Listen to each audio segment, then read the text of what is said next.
After years and years, and it feels like years of waiting, The Legend of Zelda Breath of the Wild is finally almost here. The latest entry in Nintendo's venerable adventure franchise is releasing on March 3rd as the final Wii U game from Nintendo and the marquee launch title for the Wii U's successor, the Nintendo Switch. So here's everything you need to know about the title before you go. If you'll remember, Nintendo announced Breath of the Wild in 2013, and it was planned to be released on the Wii U in 2015, but it was delayed multiple times, and Nintendo finally ended up releasing it on both the Wii U and the Switch. As is tradition, Breath of the Wild is set in Hyrule and follows, well, of course, Link as he's waking up from a 100-year-old slumber and is guided by a mysterious voice to beat Calamity Ganon. While all of that is pretty standard stuff for the franchise, the gameplay and mechanics of Breath of the Wild will be a little bit of a departure from what you might know already in the series. For one, there will be a big open world environment, and when you say how big, well, by some estimates it will be something like 12 times larger than the overworld for Twilight Princess. Trust us, it's big, and it will be kind of post-apocalyptic as Link is reorienting himself to a world that has already been devastated by an unknown event. Given the vast scope of the open world, the game encourages you to explore at your own pace. You'll be able to play through its dungeons in any order, and harkening back to the first Zelda, you'll basically be dropped into the game's open world with very little instruction or hand-holding. There you are, you're awake, now go have fun. As Link, you'll be able to jump and climb over almost any surface while also collecting weapons, shields, clothing, and food. As is common in the series, you'll discover that some items have multiple uses, so you ever wanted to snowboard on a shield? Now's your chance. Breath of the Wild has already won a lot of praise for its beautiful scenery and vast overworld, and all of that giant landscape appears to be playable. If you see a spot in the game in the far, far distance, so far away it's kind of misty and cloudy, yeah, you can interact with it. You can get there. You see that cliff?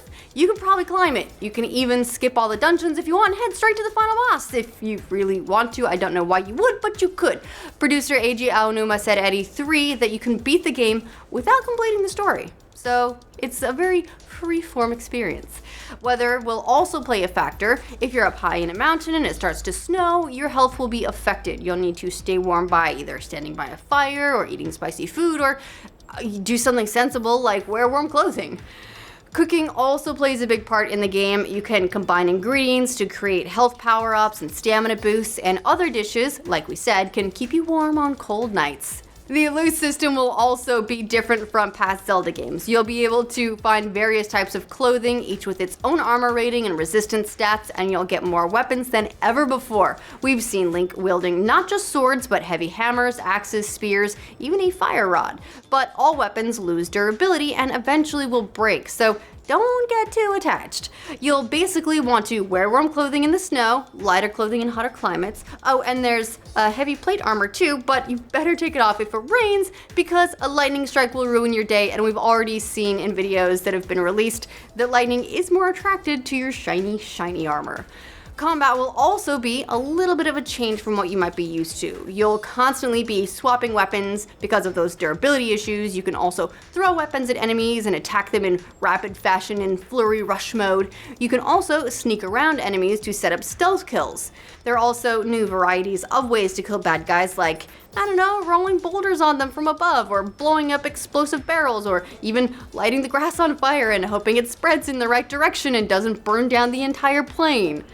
You also have something called the Sheikah Slate, which functions as a map and lets you create waypoints. It can also be upgraded as you progress in the game, and eventually you'll be able to make bombs with it and even stop time, so very powerful.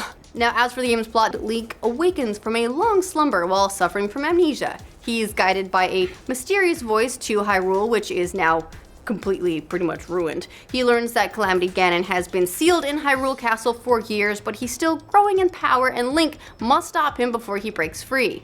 One more little tidbit, the game also is the first mainline Zelda game that will include voice acting, but it's limited to certain characters such as Princess Zelda and the Great Deku Tree.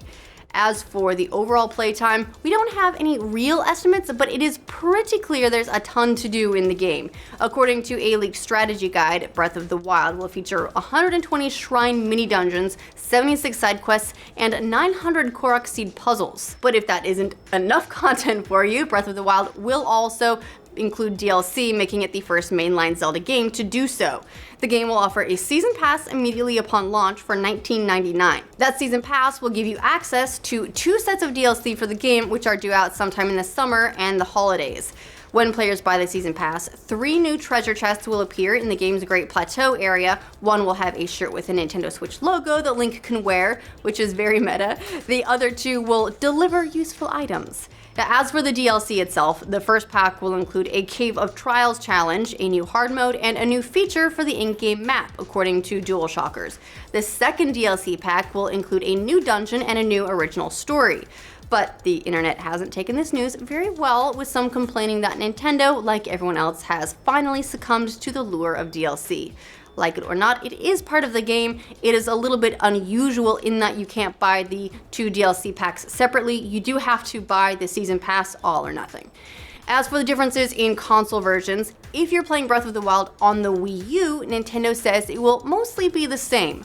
According to Nintendo, the main difference is that Breath of the Wild runs at 900p while docked on Switch, but only 720p on Wii U. Nintendo of America President Reggie Fils-Aimé also said that it loads faster on the Switch and there's less visual pop-in.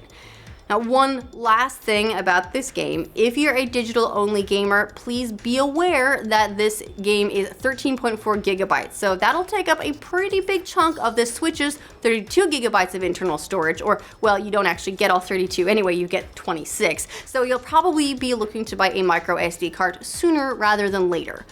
If you're keen to see the game in action, we will be doing a couple of gameplay live streams and showing some of that here on The Know, so make sure you give this video a like and subscribe to our channel and you'll be able to catch that on launch day. If you want to keep an eye on other games that are coming out, see if they're any good, see what they're all about, make sure you check out other videos in our Know Before You Go series.